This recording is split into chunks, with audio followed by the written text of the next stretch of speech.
Então vamos lá. Então vamos nos unir mais uma vez em pensamentos, mesmo estando fisicamente distantes, sabemos que estamos realmente conectados, nós uns com os outros e também com a espiritualidade que está sempre conosco, nos intuindo, estudando conosco, trazendo coisas importantes para que possamos observar.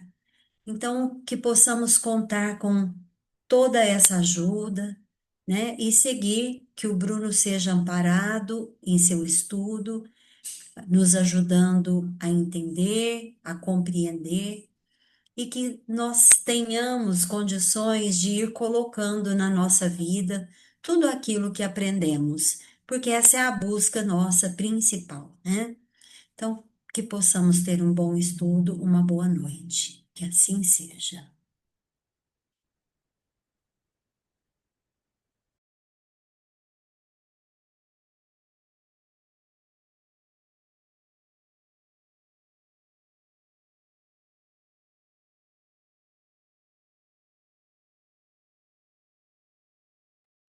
Muito bem, vocês estão vendo a apresentação?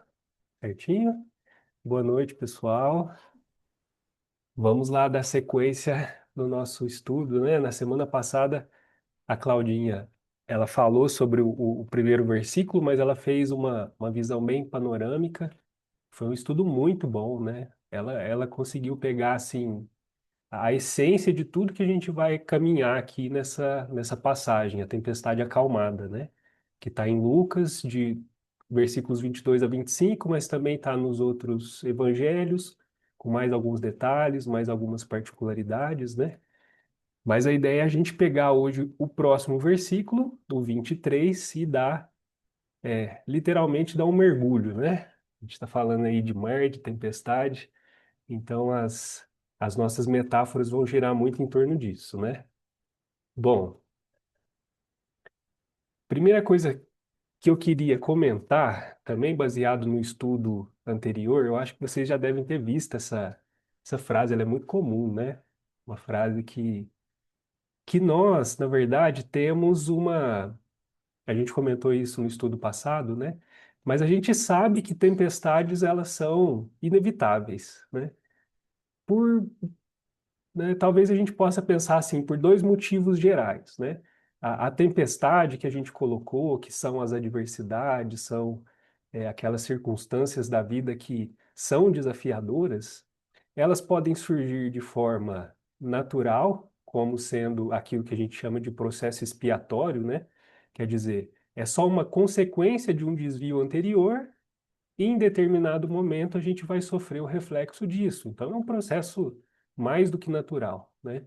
É claro que a intensidade, a forma como isso vai se dar, ela vai ser modulada pela misericórdia divina. E aí a gente não consegue prever, a gente não pode falar que é algo matemático. Isso pode variar muito, pode ser muito atenuado, né? E a outra característica da tempestade é que muitas vezes é, faz parte da pedagogia de Deus colocar esses desafios para aferir o nosso aprendizado. Então, é uma questão pedagógica, é uma ferramenta pedagógica. Você só consegue de fato falar se você conseguiu desenvolver determinada virtude, se você é experimentado naquilo e, de certa forma, você consegue vencer aquele obstáculo, né? Da mesma forma que numa escola, você tem que fazer provas para mostrar que você domina determinado conteúdo. Então, a tempestade ela é inevitável, né? E aí o Aloysio vai fazer um raciocínio bem interessante, porque ele fala assim que o barco que esse pessoal tava não é um barco qualquer, é um barco de trabalho, é um barco de pescador, não é? Jesus andava com essa turma, todo mundo ali era pescador. E qual que é a grande diferença do barco de pesca para o barco de lazer, de transporte, né? Ele não é um barco muito confortável, né? Ele não foi feito para ser confortável. Ele foi feito para que o serviço deles pudesse ser realizado da forma mais eficiente possível. Ou provavelmente era um barco que realmente chacoalhava muito, era um barco que não tinha tantos recursos ali, é, que fez com que o processo ali fosse de fato um processo muito assustador. Mas o que que é o ponto mais interessante da fala do Aloysio? Que um barco de pesca, ele tem por característica navegar em águas profundas. Não é um barco que vai ficar margeando, né, fazendo aquela navegação de cabotagem, né, só naquele pedacinho mais calmo das encostas. Não. Ele é um barco que ele vai se afastar mesmo da margem, porque ele precisa pescar peixes maiores, né? Então, naturalmente, ele vai estar nessas águas profundas. Vai ser nesse local, né, nesse ambiente de águas mais profundas, que a gente vai ter a maior agitação. E aí ele traz o paralelo para o cristão. O cristão é esse aí que está no barco de pesca. Então, o cristão ele não deve esperar navegar por águas calmas, nem águas rasas. Ele tem que esperar que em determinados momentos esse mar ele vai agitar. E a gente não pode temer isso, né? Tampouco achar que a gente tem que se afastar disso. Até porque quando a gente faz a nossa oração do Pai Nosso, o que que a gente sempre coloca como sendo, qual vontade deve prevalecer, né? O que que a gente fala lá no Pai Nosso? A vossa vontade, né? E essa vossa vontade, então, não é a nossa vontade. Então, é a vontade de Deus que vai ser feita. E talvez por esse motivo Jesus estava dormindo, né? Porque ele era a tranquilidade em pessoa, porque ele sabia exatamente a vontade do Pai. Então, para que temer? Para que temer?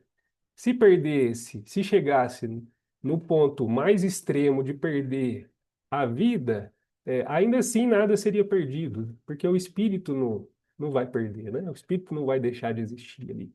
Então a tranquilidade dele era fantástica, né? Talvez um dos motivos, né? E só que a gente também pode pensar que determinadas tempestades que acontecem na nossa vida podem ser evitadas. Aí essa sim é uma responsabilidade nossa. Não é que a gente não vai temer, não é que a gente não vai se afastar, que a gente vai também provocar tempestades para depois a gente passar sufoco aí. E aí eu trouxe um companheiro aqui do Antigo Testamento que vai justamente passar por um processo assim. O Everton conhece esse cara aqui, faz pouco tempo ele falou dele. Eu trouxe aqui a passagem de Jonas. Olha que interessante o paralelo da história de Jonas, trouxe só o primeiro capítulo com essa passagem que a gente está estudando. E veio a palavra do Senhor a Jonas, filho de Amitai, dizendo: Levanta-te, vai à grande cidade de Nínive e clama contra ela, porque a sua malícia subiu até a minha presença. Porém, Jonas se levantou para fugir da presença do Senhor para Tarsis. E descendo a Jope, achou um navio que ia para Tarsis, pagou a sua passagem, desceu para dentro dele para ir com eles para Tarsis, para longe da presença do Senhor. Mas o Senhor mandou ao mar um grande vento e fez-se no mar uma forte tempestade. E o navio estava a ponto de quebrar-se. Então temeram os marinheiros e clamavam cada um ao seu Deus, e lançaram ao mar as cargas que estavam no navio para o aliviarem do seu peso. Jonas, porém, desceu ao porão do navio e, tendo-se deitado, dormia um profundo sono. E o mestre do navio chegou-se a ele e disse-lhe: Que tens, dorminhoco? Levanta-te, clama ao teu Deus. Talvez assim esse Deus se lembre de nós para que não pereçamos. E diziam cada um ao seu companheiro: Vinde e lancemos sortes, para que saibamos por que causa nos sobreveio este mal. E lançaram sortes, e a sorte caiu sobre Jonas. Então lhe disseram: Declara-nos tu agora, por causa de quem nos sobreveio este mal? Que ocupação é a tua? De onde vens? Qual é a tua terra? E de que povo és tu? E ele lhes disse: Eu sou hebreu, e temo ao Senhor, o Deus do céu, que fez o mar e a terra seca. Então estes homens se encheram de grande temor e disseram-lhe: Por que fizeste isto tu? Pois sabiam os homens que fugia da presença do Senhor, porque ele lhe tinha declarado. E disseram-lhe: Que te faremos nós para que o mar se nos acalme? Porque o mar ia se tornando cada vez mais tempestuoso. E ele lhes disse: Levantai-me e lançai-me ao mar, e o mar se vos aquietará, porque eu sei que por minha causa vos sobreveio esta grande tempestade. Entretanto, os homens remavam para fazer voltar o navio à terra, mas não podiam, porquanto o mar se ia embravecendo cada vez mais contra eles. Então clamaram ao Senhor e disseram: Ah, Senhor, nós te rogamos que não pereçamos por causa da alma deste homem, e que não ponha sobre nós o sangue inocente, porque tu, Senhor, fizeste como te aprouve. E levantaram a Jonas e o lançaram ao mar, e cessou o mar da sua fúria. Temeram, pois, estes homens ao Senhor com grande temor, e ofereceram sacrifício ao Senhor, e fizeram votos. Preparou, pois, o Senhor um grande peixe para que tragasse a Jonas. E este Jonas 3 dias e 3 noites nas entranhas do peixe. Esteve Jonas, né? É uma história muito bacana, né? Muito interessante. Ela é, de certa forma, até meio cômica, né? Você vê que na hora do desespero ali, todo mundo apelou para Deus, né? Mesmo os que cultuavam outros deuses, no final da conta, já estava todo mundo rezando por um Deus só, né? Então deu certo aí. Mas o que que é interessante? Que essa tempestade ela só sobreveio, ela só aconteceu aqui nesse caso, porque Jonas não cumpriu a vontade de Deus ao respeito dele, né? Era para ele ter ido para Nínive como um profeta, para falar para o povo de Nínive, né, do que iria acontecer lá, na perspectiva de salvação do povo de Nínive. Essa passagem fala de misericórdia, né? E ele é chamado de profetas avessas, né, Everton, naquele artigo da irmã Ilha, porque ao invés do profeta ir falar em nome de Deus, ele foge de Deus. E aí vem a tempestade justamente por conta disso, né? Os outros símbolos disso aí vai ficar para a gente estudar em outro momento. Mas falando então dessas tempestades que são causadas por nós, então agora a gente vai pegar esse gancho aí para falar do versículo 23. Enquanto eles navegavam, ele adormeceu, e desabou uma tempestade de vento no lago. Estavam ficando cheios de água os barcos e corriam perigo. Então, desabou uma tempestade de vento. Então, a palavra que me chama a atenção aí é o vento. Por quê? Como a gente comentou no estudo anterior também, há aqui uma grande metáfora ao processo de encarnar, não é? Então, quer dizer, todos nós tomamos aí de um barco, a gente pode comparar o nosso corpo a esse barco, e a gente mergulha na terra. Literalmente, porque o nosso corpo também é cheio de água, né? Então, esse barquinho vai estar aí indo de uma margem à outra, ou seja, do berço ao túmulo. Todos nós estamos nessa jornada, todos nós estamos, de alguma forma, aí navegando juntos nesse mar. E o mar não é o problema em si, né? Se a gente toma então o mar como sendo a metáfora da vida, a vida não é problemática. O problema não é viver. O problema é o que causa a agitação dessa água, não é? E o que que causou a agitação dessa água? O vento. O vento. Então, se na perspectiva física, material, nós temos o vento agitando as águas e causando então eh, essa grande tempestade, na perspectiva espiritual, a gente também vai ter algo que agita o que seria eh, essa água mais sutil, né? Essa água mais essencial. O que que vocês sugerem? O que que vocês imaginariam? A gente pode falar que o que é esse vento, então, que afeta o meio onde nós estamos mergulhados, o meio onde nós estamos inseridos. Alguém dá algum palpite?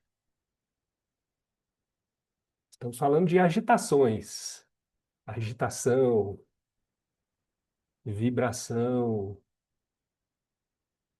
Quer falar, Ô, Daiane? Bruno, eu acho que é tudo que vem externamente que nos perturba, né? A mente, os pensamentos, a gente poderia colocar aí ansiedade, várias coisas que nos ligam à parte externa, não ao interno, que é a água, né? Que você está falando aí. O vento é externo. Então, tudo que é externo, aquilo que é importante, né? Que não é o espírito, que não é do espírito, é um vento que abala essas águas que nos agitam, né? Eu acho que é isso. Muito bom, muito bom. É uma perspectiva, né? Quando a gente pensa do lado que vem de fora, como você colocou. Mas nós vamos tratar daquilo que nós causamos, as tempestades causadas por nós. Então, da onde vai vir essa agitação? Vai vir de nós mesmos. Então, nós vamos comparar o vento com o nosso pensamento. Pensamento, né? Você colocou também na sua resposta aí. É o pensamento. Então, da mesma forma que o vento agita essa água, o pensamento agita esse meio vibratório ao nosso redor. E daí nós vamos ver que há muitos desdobramentos, muitos, né? Muito mais profundo, isso é muito mais profundo do que a gente imagina, muito mais profundo do que a gente já consegue perceber. E para falar sobre isso, a gente vai pegar lá os mecanismos da mediunidade. Então agora, gente, vamos apertar o cinto aí, né? No barco não tem cinto, então vamos pôr colete salva-vidas e vamos começar, porque o negócio vai agitar, né? Se estiver muito esquisito, vocês falam, "Ó, vamos parar, vamos com calma, tá bom, gente? Vocês ficam à vontade aí, porque nós vamos fazer um estudo de física hoje aqui, tá? Vamos lá. Então ele começa assim, ó, primeiro capítulo, né? O André Luiz. As ondas ou oscilações eletromagnéticas são sempre da mesma substância, diferenciando-se, porém, na pauta do seu comprimento ou distância que se segue do penacho ou crista de uma onda à crista da onda seguinte, em vibrações mais ou menos rápidas, conforme as leis de ritmo em que se lhes identifica a frequência diversa. Assim é que entre as ondas da corrente alternada para objetivos industriais, as ondas do rádio, as da luz e dos raios X, tanto quanto as que definem os raios cósmicos e as que se superpõem além deles, não existe qualquer diferença de natureza, mas sim de frequência, considerado o modo em que se exprime. Vamos lá, vamos traduzir. Ele está dando aqui para a gente um panorama do entendimento que é quase atual. Para falar a verdade, não mudou muita coisa do que ele trouxe para a gente aqui, que, salvo engano, é década de 40 do século passado, né? Não mudou muito o entendimento, não, né? Foram algumas evoluções aí. Então, ele está dando um panorama da como a física entende essa questão de ondas eletromagnéticas. Então, primeiro ele vai dar essa característica da onda. Toda onda, ela pode ser, digamos assim, você consegue extrair de informação dela três grandezas: velocidade, comprimento de onda, que é essa letra grega aqui, ó, lambda, e frequência. Então, aquilo que ele fala de crista, crista é o topo da onda, né? Isso aí tem um paralelo com quem gosta de surfar, aproveitar que o Everton está lá na praia, né? Então, tem a crista da onda, não é? Então, a distância entre as cristas é o que dita o quê? O comprimento de onda. E o número de oscilações que vocês percebem que é um movimento que repete, né? Então, tá aqui. Vocês estão vendo a ponta do mouse ou não dá para ver? Dá para ver a ponta do mouse, né? Então vocês percebem que, ó, esse ponto que sai daqui, ele se eleva até a crista, depois ele retorna, aí ele vem aqui embaixo, depois ele volta de novo. Então ele volta para o mesmo ponto de onde ele partiu. Então você tem um movimento que a gente chama de oscilatório, porque você vai estar sempre voltando ao mesmo ponto, correto? Então essa movimentação, esse ciclo, o número de ciclos que você tem num intervalo de tempo é o que a gente chama de frequência.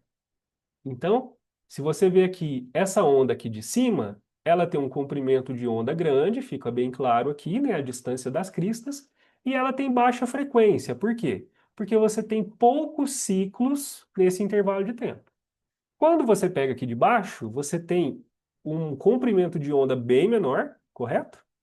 E você tem muitos ciclos, muito mais, né, do que a de cima. Então você fala que essa onda aqui de baixo é uma onda de alta frequência e a onda de cima é uma onda de baixa frequência, certo?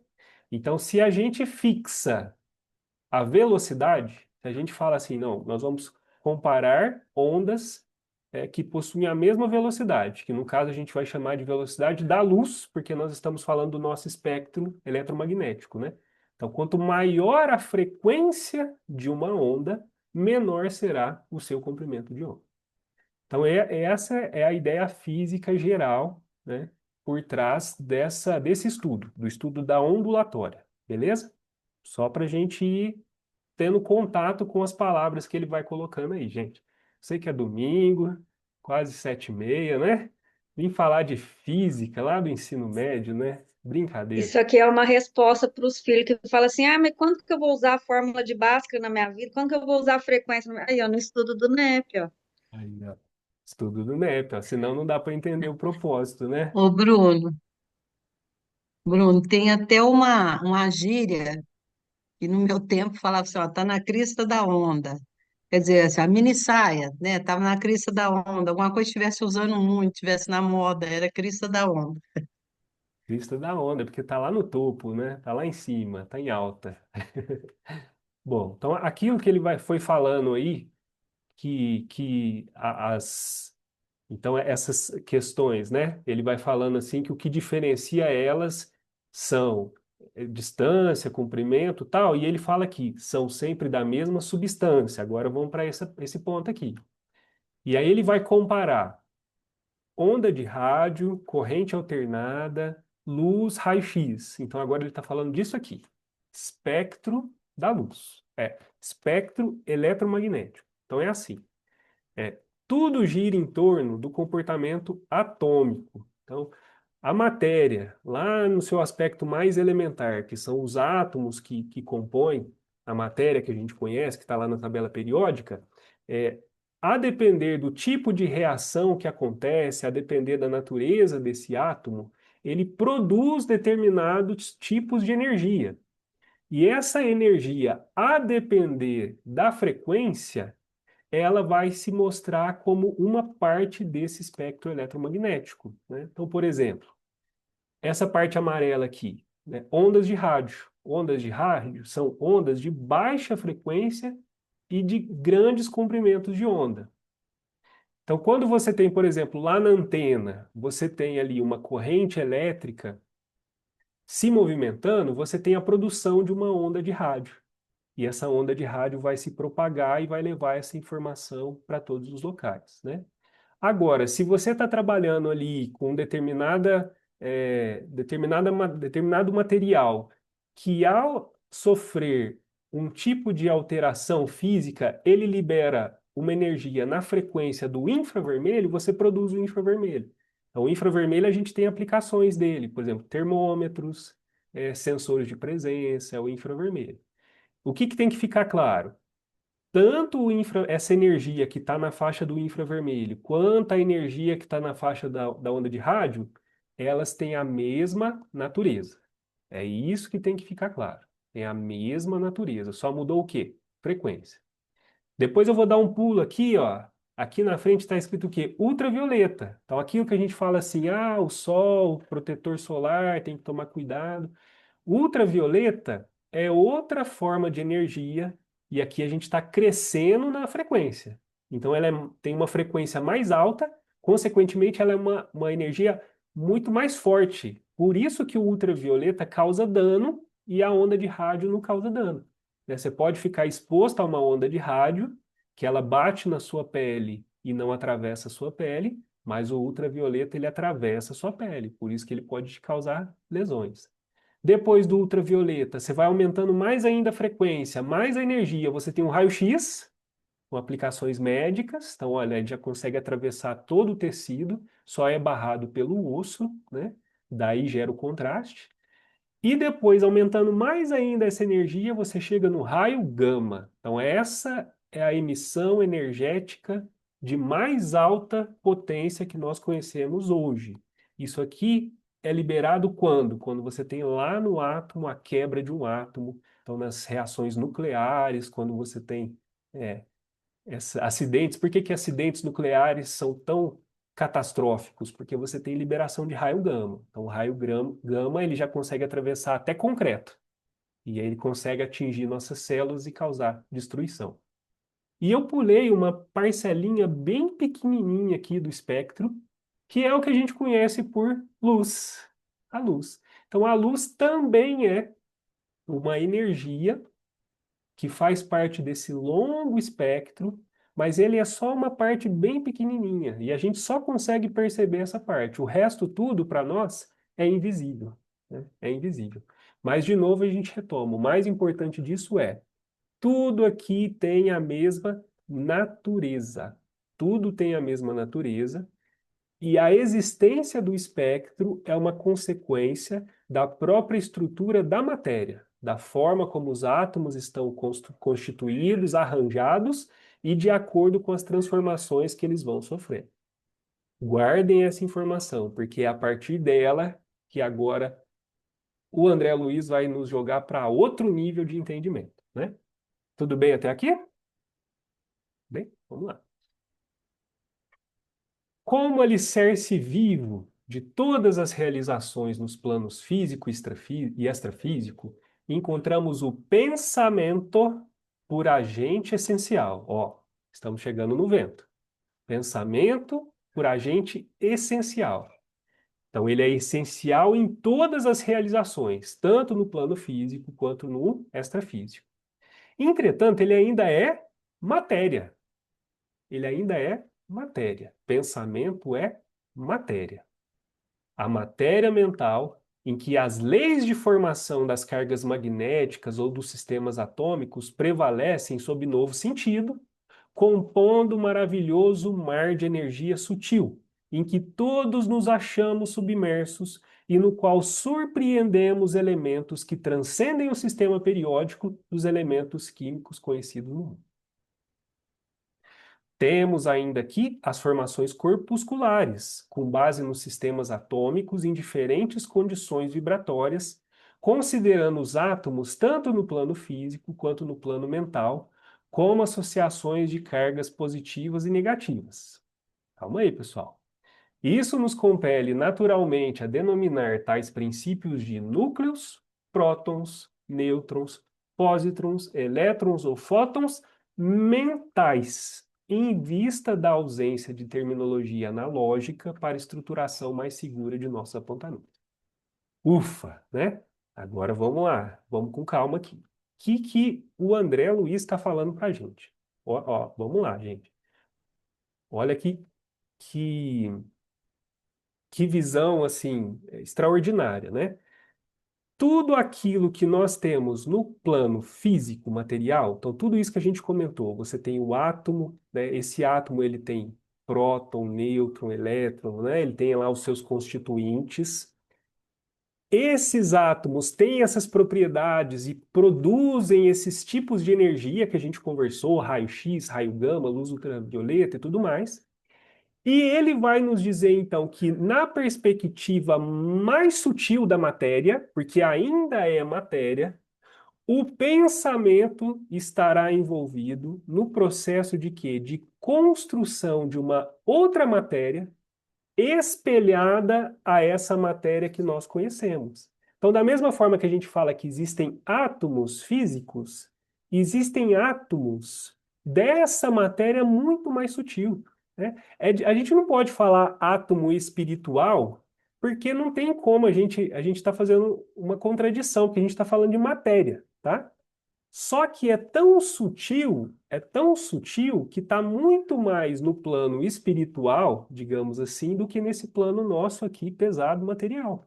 Mas ele está dizendo que o nosso pensamento, ele agita esse mar de energia que nós estamos mergulhados, que depois, mais para frente, ele vai falar que é o próprio fluido cósmico universal, né, na falta de outra denominação, de tal forma que as mesmas propriedades que agregam os átomos da nossa matéria física, nós teremos essa agregação na matéria sutil, nessa matéria muito mais quintessenciada, certo? De tal forma que você tem um paralelo. Puxa, qual que é a implicação disso, gente? A implicação é que se existem leis que regem a interação dessa matéria física que nós conhecemos, então, da mesma forma, existirão leis que vão reger a interação dessa matéria mais sutil. E a gente está vendo que o pensamento é quem está por trás desse direcionamento e dessa capacidade de fazer com que essa matéria sutil interaja. Interaja. Beleza? Tá indo, né? Tá indo. Vamos lá. Vamos lá que o negócio vai ficando cada Ô, vez melhor, hein? Bruno, Pode falar, Bruno, deixa eu Karen. só falar uma coisa, não vou entrar em detalhes, mas depois, quando o pessoal quiser pesquisar sobre os neutrinos, você já ouviu falar sobre os neutrinos? Neutrinos é da nossa matéria, né? Mas eles descobriram, neutrinos mesmo, lá no mar Mediterrâneo, que é uma partícula que consegue atravessar todo tipo, é muito, muito sutil, muito, muito, muito sutil, que está sendo pesquisado agora, de uma energia imensa e muito sutil. Então, assim, eu acho que a gente está na iminência, talvez, de entender isso que está sendo dito aí no mecanismos da mediunidade, né? Mas nós vamos chegar lá, né? Nós estamos caminhando para isso, né? É por aí. Não sei se com a tecnologia que a gente tem hoje, a gente consiga ainda, porque a gente está falando de algo mais sutil que o neutrino, né? Mais sutil É, ainda. E o é. Mas neutrino são já os é. primeiros passos. Eu estava lendo e falei assim, gente, é os primeiros passos em direção a essa matéria sutil, né? Muito bom, muito bem lembrado, né? Bom, aí, gente, então se a gente está falando que existe uma matéria muito mais rarefeita e que o nosso pensamento consegue manipular essa matéria, então a gente tem o quê? Assim é que o halo vital ou aura de cada criatura permanece tecido de correntes atômicas sutis dos pensamentos que lhes são próprios ou habituais, dentro de normas que correspondem à lei dos quanta de energia e aos princípios da mecânica ondulatória que lhes imprimem frequência e cor peculiares. Então, quando a gente agora a gente vai começar a conectar coisas, né? Quando a gente fala de aura, né, desse campo, fala assim, fulano tem uma aura assim boa, né? Você chega perto dele, você sente uma coisa boa, ou não, fulano já chega, já pesa o clima, né? Aquele que olha para a planta morre, né? Enferruja até aço inoxidável. Então, é por conta desse campo que está ao redor dele. Só que parece que é algo místico, né? Parece que é algo assim, e não é, é matéria. Entende? É ciência o que está por trás disso aí, né? O que a gente constrói ao nosso redor é justamente esse tecido, como ele coloca aqui, que é formado pelos átomos, por essas moléculas que nós mesmos manipulamos com o nosso pensamento, que nós mesmos somos capazes de agitar e de movimentar. É que a gente não enxerga, mas a gente faz isso o tempo todo. Não tem como a gente escapar disso, porque isso é lei, isso é matéria, entende? Isso é matéria, né?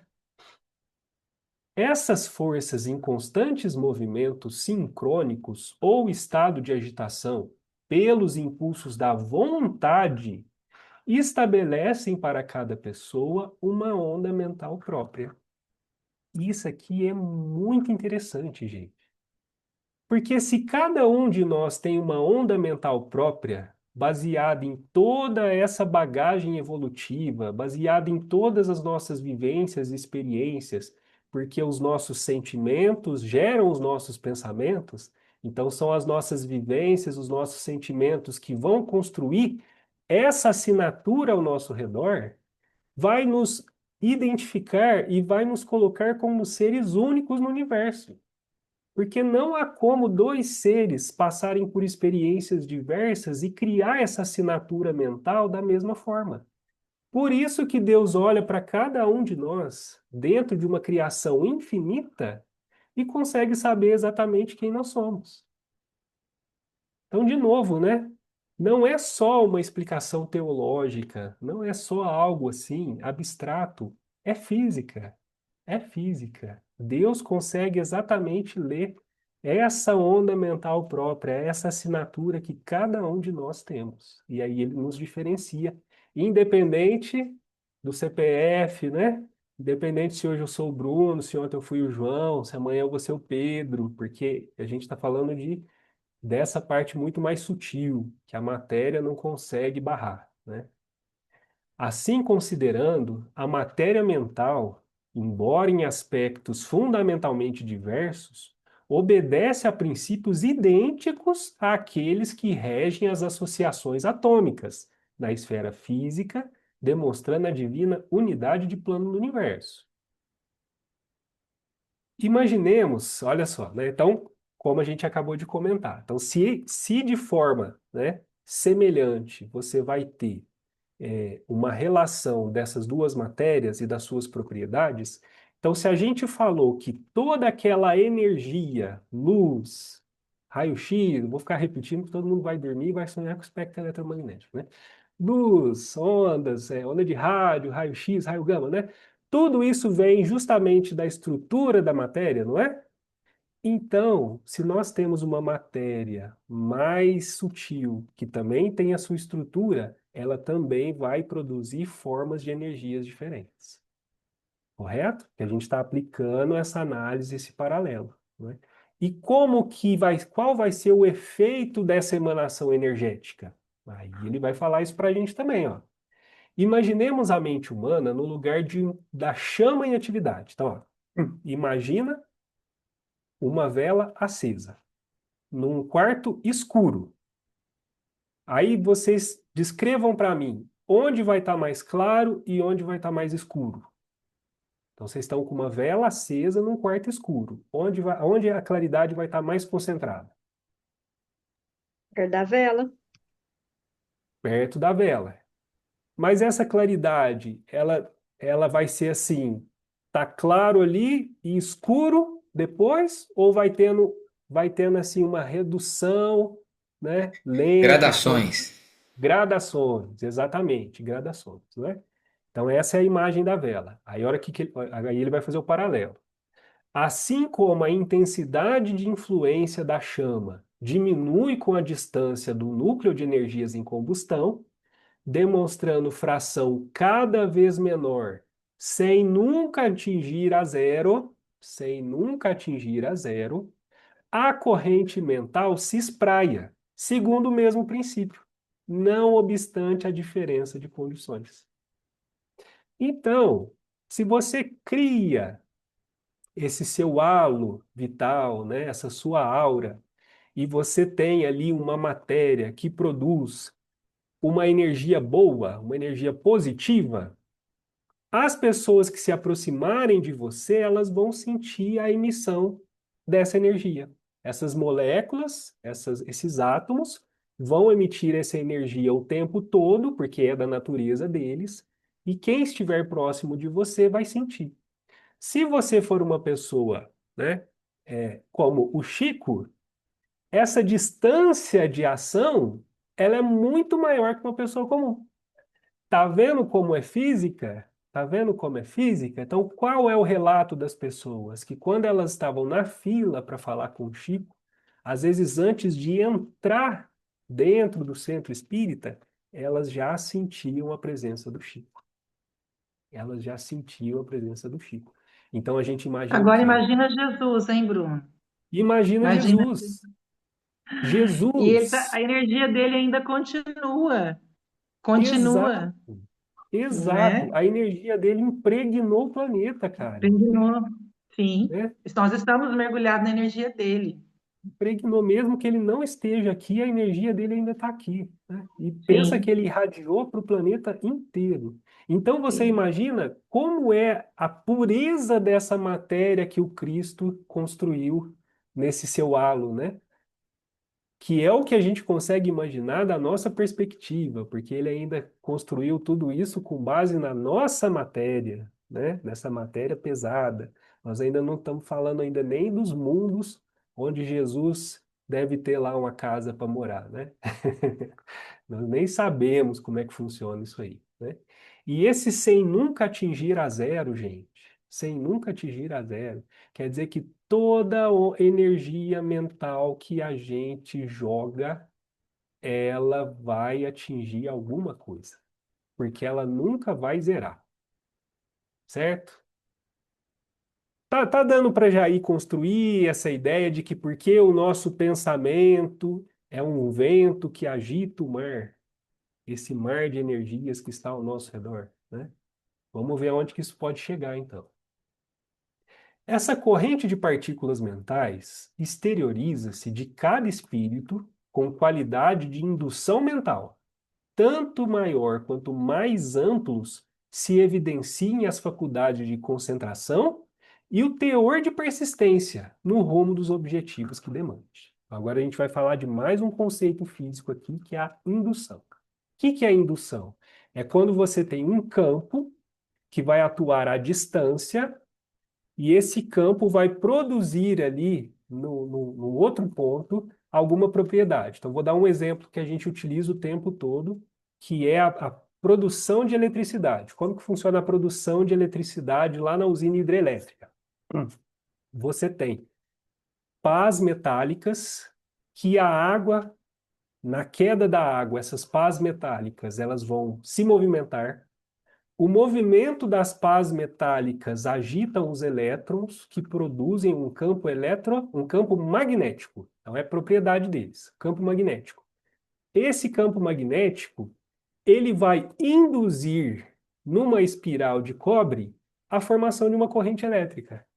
Então, o que é a indução? É um efeito que se dá à distância, onde você consegue produzir ou transformar essa energia. Vamos pensar assim, certo? Então, a energia mental que nós estamos falando aqui, ela também vai fazer a mesma coisa. Ela vai atuar à distância, através de um campo, e quando o receptor captar essa energia, ela vai provocar nele alguma mudança. Pode ser positiva, pode ser negativa, a depender da qualidade. E a distância, né? Esse efeito ele é tanto maior quanto a capacidade de concentração e o teor de persistência. Por que que eu quis ressaltar isso aqui? Água mole em pedra dura, tanto bate até que fura, né? Ou seja, pensamento positivo que você repete, com persistência e concentração, é capaz de provocar mudança positiva. Mas o pensamento negativo obedece à mesma lei. Então a gente vai ver daqui a pouquinho que isso aqui é responsável por tudo que acontece ao nosso redor. Tudo, todas as circunstâncias, inclusive doenças. Então você imagina uma pessoa que tem lá o seu padrão vibratório, mental, sempre voltado a algo ruim, sempre alimentando um sentimento ruim. Essa emissão concentrada e persistente, ela vai implicar em algum padrão de alteração deletéria. Entende? Então, não dá para a gente escapar desse mecanismo. De novo, né? A gente está falando de física, de leis físicas, leis da matéria. É igual gravidade. A gente fomenta muito isso, né? Não é porque a pessoa nunca ouviu falar de gravidade que ela não está sob o efeito da gravidade, né? Ah, eu não conheço a gravidade, então eu vou sair flutuando. Não vai, né? Você vai continuar caindo no chão, igual todo mundo. Então não dá para fugir desse mecanismo.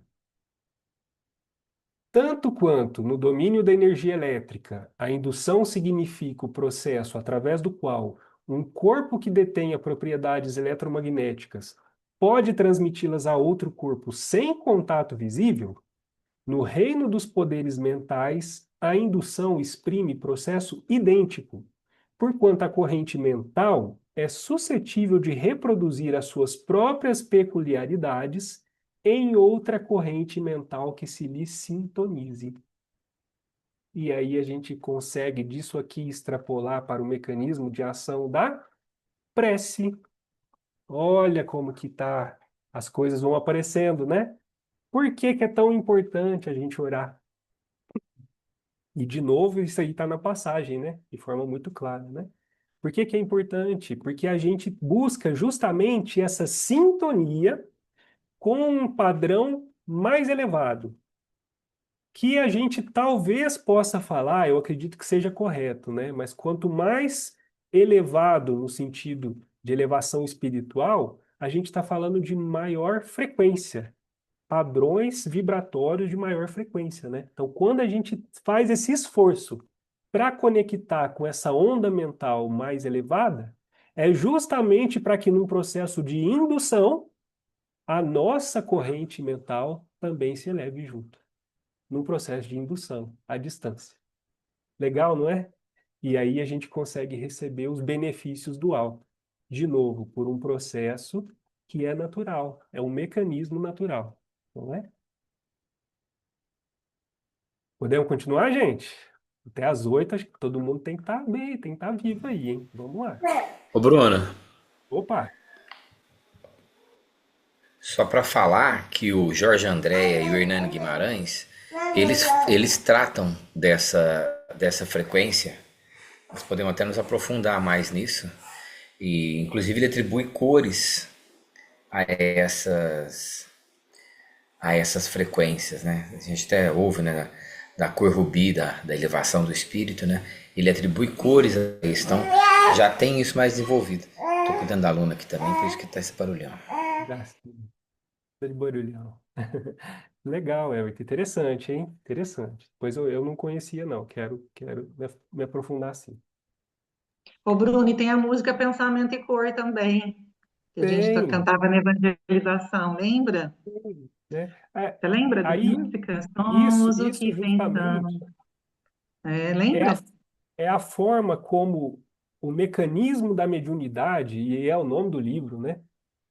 É a forma como essa mediunidade consegue ler o padrão vibratório, entendeu?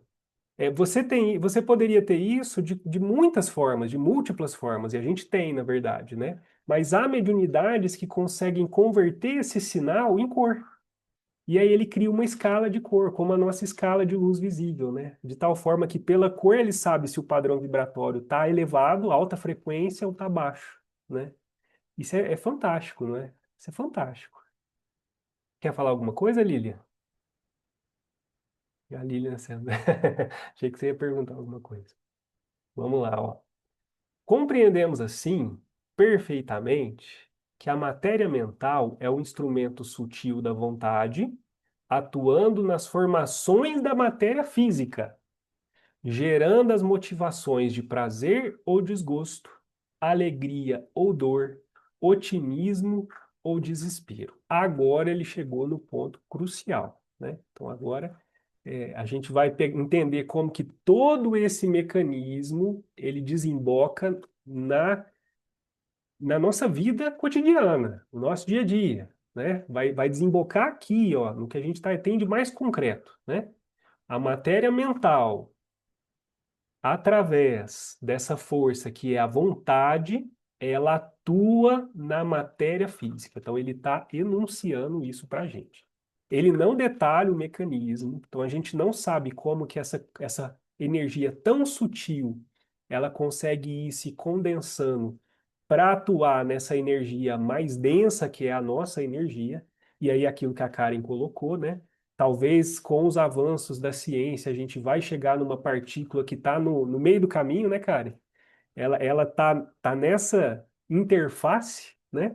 Ou a gente vai entender que há outras leis físicas que permitem essa transformação de energias, mas o fato é que isso que a gente está falando tem implicações na matéria física. E aí ele mesmo já começa a colocar algumas questões, ó. Prazer ou desgosto, alegria ou dor, otimismo ou desespero, que não se reduzem efetivamente a abstrações. Ó, vou fazer uma super marca aqui, ó, abstrações, no sentido assim, ó, nós não estamos falando de uma coisa assim abstrata, uma coisa, né?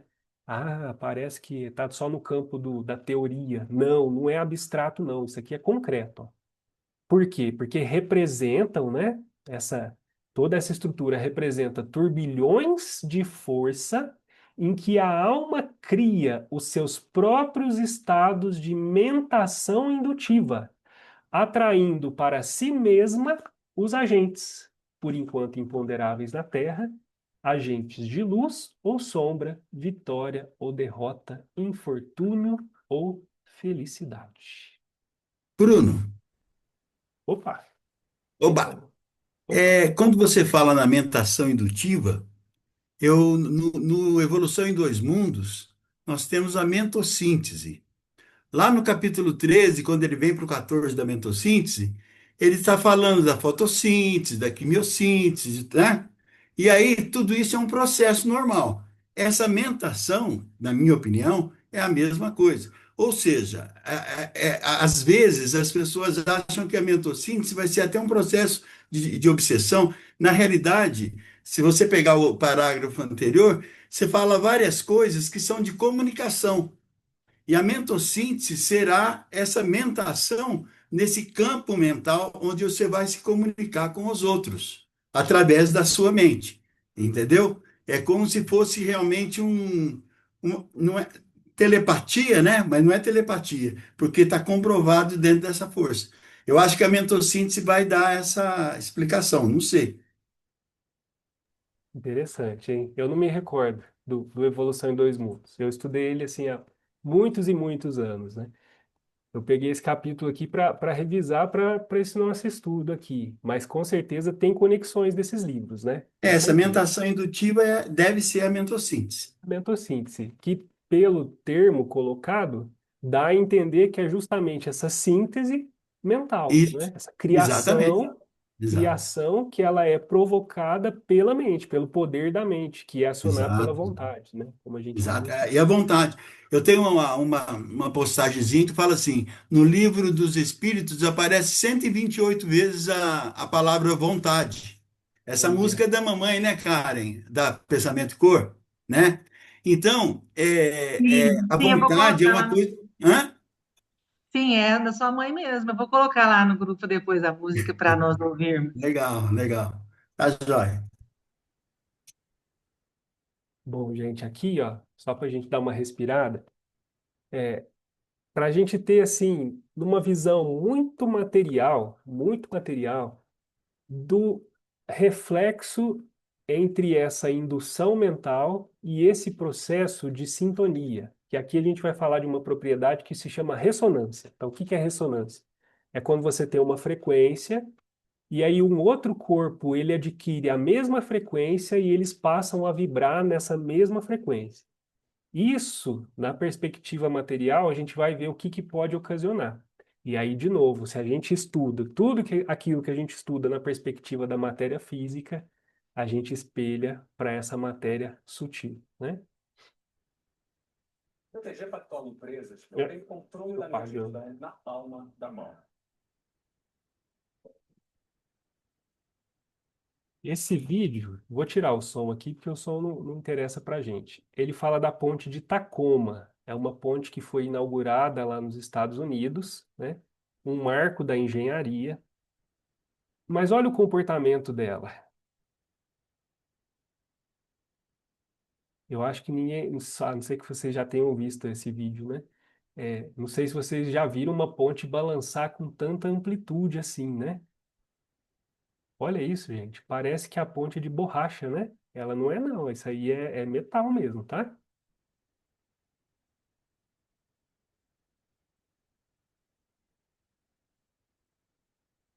Então, o que que acontece? Nessa região, é uma região que venta muito. Eles já sabiam disso, né?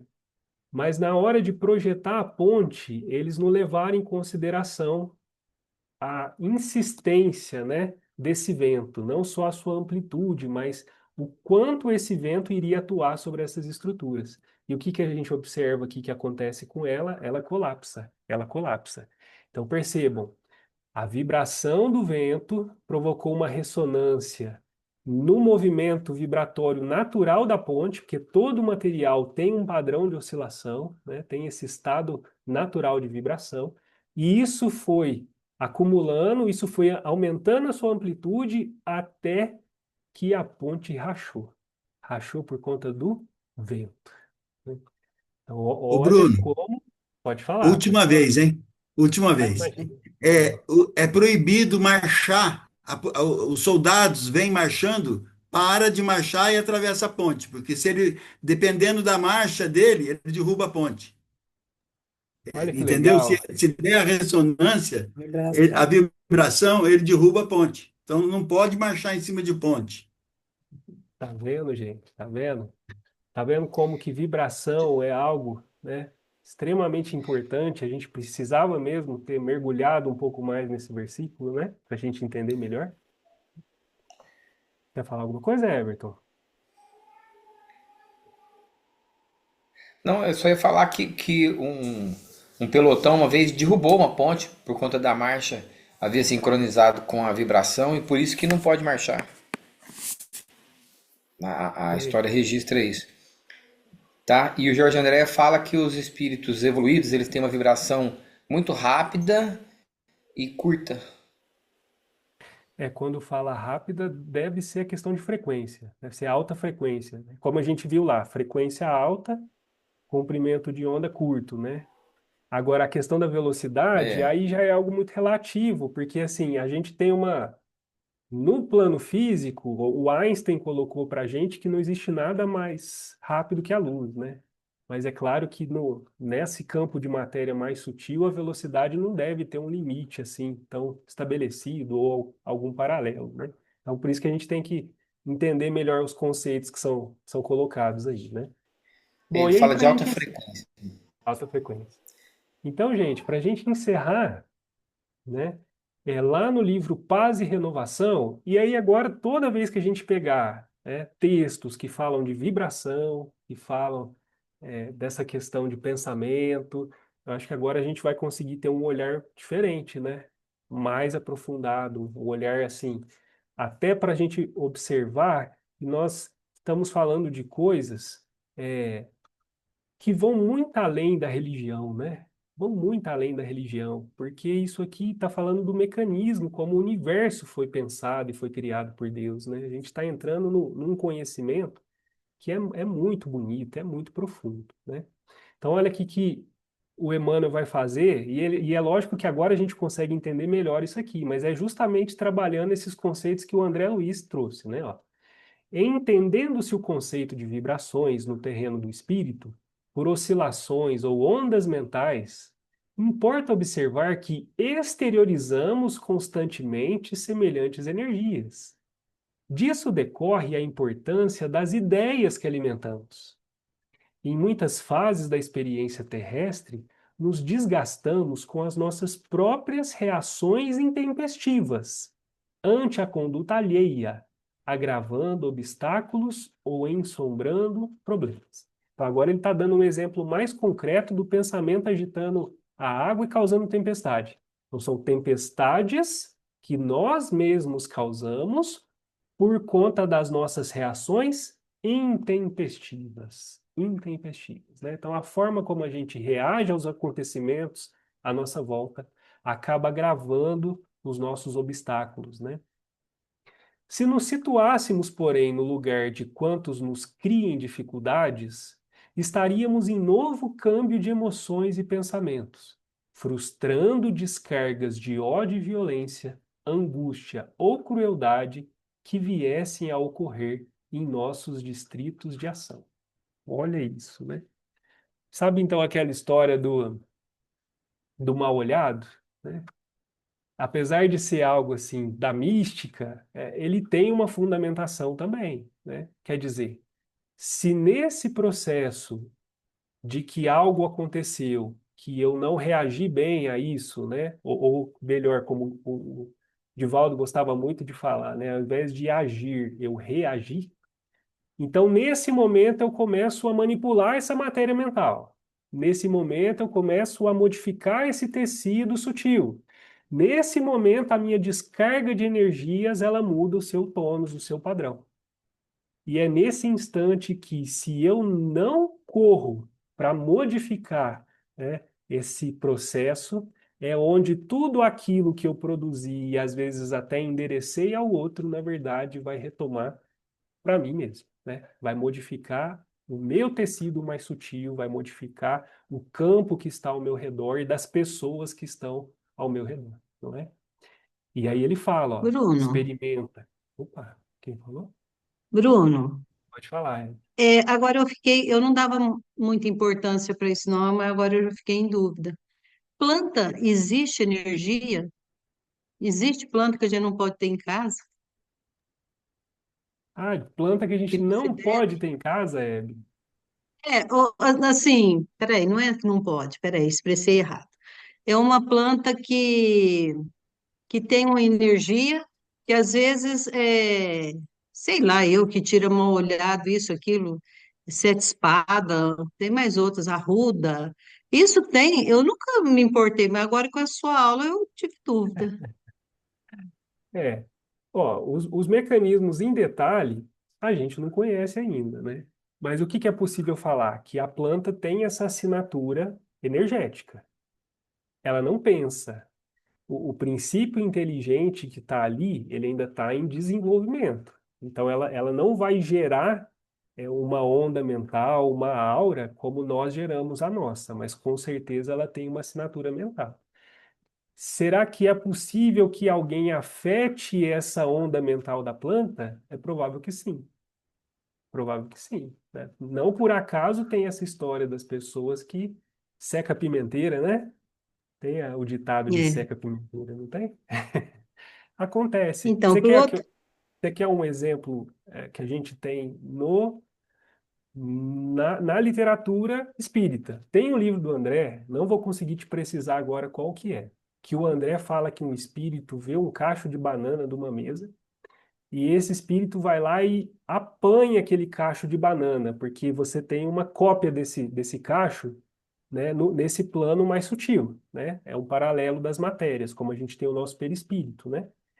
E o André Luiz narra que no momento em que aquela banana é arrancada, a banana física, ela deteriora, né? Ela deteriora. Então, quer dizer, há possibilidade desse nível de interferência? Há.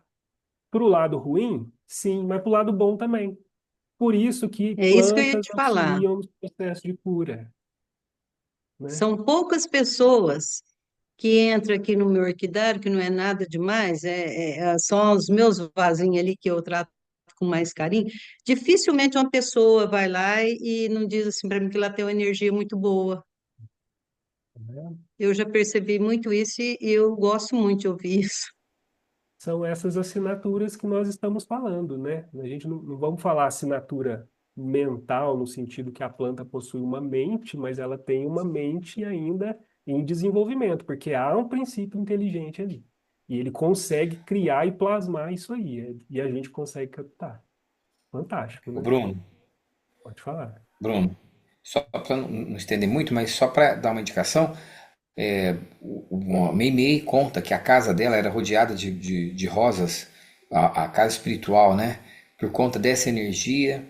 A André também faz uma menção que eu não me lembro exatamente onde está, mas a André fala das matas e fala do oceano. Fala do oceano como fontes de energia. Então, que tem. Agora, se uma planta específica tem, aí eu acho que já descamba um pouco para uma coisa que a gente não fica na especulação. Mas que a planta em si, ela tem esse potencial energético, isso não tem dúvida. Ela, a última vez, viu, Bruno? Ela Imagina. Ô, tem. Vinícius, ô, Vinícius, na hora que você falar pela última vez, nós vamos ficar tristes, porque você só veio para somar. Se aqui você é O, professor, né, velho? o Papa Paulo VI teve um fotógrafo que ficou junto com o Papa Paulo VI, fotografando ele pelas costas, da National Geographic. E quando o Papa vai na Praça de São Pedro, né, ele fotografou então do lado de dentro. E do lado tem um vaso de espada de São Jorge. Você acha que é à toa? Mas não é mesmo, né? O Papa tem toda a assessoria de tudo, De né? proteção. Ou seja, tem um Florais de Minas, tem um livro, o cara quando precisava arrumar uma planta contra medo, ele ia sempre numa estrada que tinha uma curva muito porque a pessoa fica com medo, então a planta nasce ali, ela se desenvolve ali, né? Então você vê que a coisa Tudo é ligado. tudo ligado, não tem. As plantas eu amo, não tem. É isso mesmo, elas estão aí para nos ajudar o tempo todo. Tem muita coisa bacana nessa parte de florais. O raciocínio é por aí mesmo, né? Na forma como eles criam os medicamentos, né? Bom, e aí só para fechar, para a gente não estender muito, tá acabando Só mais essa lição aqui. Então ele vai falar, ó, experimenta a química do amor no laboratório do raciocínio. Então, é como a gente vai conseguir interromper esse processo, essa produção dessa corrente mental deletéria, né? Ó. Se te encontra sobre o cerco de vibrações conturbadoras, emite de ti mesmo aquelas outras que se mostrem capazes de gerar vida e elevação, otimismo e alegria. Ninguém susta golpes da ofensa com pancadas de revide, tanto quanto ninguém apaga fogo a jorros de querosene. Responde a perturbações com a paz, ante o assalto das trevas faz luz. Né? E aí tá vendo como que a gente pode ler isso aqui e interpretar como um dever moral, né? Um dever cristão. Mas agora a gente percebe que há mecanismos por trás disso, e não é à toa que a gente deve agir assim, né? Porque quando a gente age com esse propósito, mesmo que de forma inconsciente, a gente está fazendo todo esse processo que a gente conversou aqui hoje, de construção, de emissão, de ressonância, não é? De produção de energias e tudo mais, né? De forma assim instintiva quase, né? A gente não precisa direcionar o pensamento para conseguir fazer isso, né? Se alguém te desfecha vibrações contrárias à tua felicidade, endereça a esse alguém a tua silenciosa mensagem de harmonia e de amor, com que lhe desejes felicidade maior. Disse-nos o Senhor: batei e abrir-se-vos-á, pedi e obtereis. Este mesmo princípio governa o campo das vibrações. Insiste no bem, e o bem te garantirá. Muito bom, Emmanuel, né? Emmanuel. Ufa, pessoal, chegamos. Deu certo, né? Muito bom, Bruno. Por isso que a gente fala que o Espiritismo é uma doutrina, não é uma religião, né? Porque um dia nós seremos como Cristo, nós vamos saber tudo de tudo. Até lá nós temos que estudar muito, né? Temos que estudar muito. Eu fui numa palestra na sexta passada, do Dr. Inácio Paim, que é um dos grandes estudiosos de Freud no Brasil, e ele lá no en passant na palestra dele, ele fala assim, que a pessoa, que ele é um terapeuta, Ele é um ele é um psicanalista. psicanalista, eu dou uma confundida. E ele fala assim, se a pessoa que faz mal ao outro, deseja mal ao outro, se ela soubesse o quanto mal ela faz a si mesma, ela, ela, ela mudaria até por egoísmo, né? Até por. E aí, na palestra, até comentei com a Lígia. Então, uma coisa é a gente falar do bem no campo da moralidade, outra coisa é a gente falar do bem no campo da ciência, porque a psicologia como um todo ela é uma ciência, né? Então, você vê assim, não é uma questão só moral. A moral talvez seja decorrente das leis divinas que entabularam essas formas da gente se elevar, viver melhor em mais harmonia, ou o contrário disso, né? Ou o contrário disso. E tem coisas que que é o inefável que a gente não consegue falar, mas a gente sente. Mas a gente sente. Então, por isso que a gente pode às vezes querer fazer tudo certo e mesmo assim, como diz Paulo, né? Tudo me é lícito, mas nem tudo me convém. E aí cada um vai saber a sua medida. Muito bom, Bruno. Como sempre, né? Muito bom. Quem que vai fazer? Vai fazer a nossa prece aí final, gente, para a gente acabar? Eliane, quer fazer? Quer fazer, Eliane? Vamos lá. Continuando então com os nossos pensamentos elevados a nosso Pai, nosso Jesus, toda a espiritualidade amiga que orienta, que conduz sempre as pessoas que buscam o bem, que nos sentimos gratos por essa oportunidade de estudo, e de aclaramento dos nossos discernimentos. Gratidão ao Bruno, que fez o estudo. Gratidão a todos que, com suas energias, auxiliaram a propagação de tudo isso. Muito obrigada, Senhor, e até domingo que vem. Que assim seja.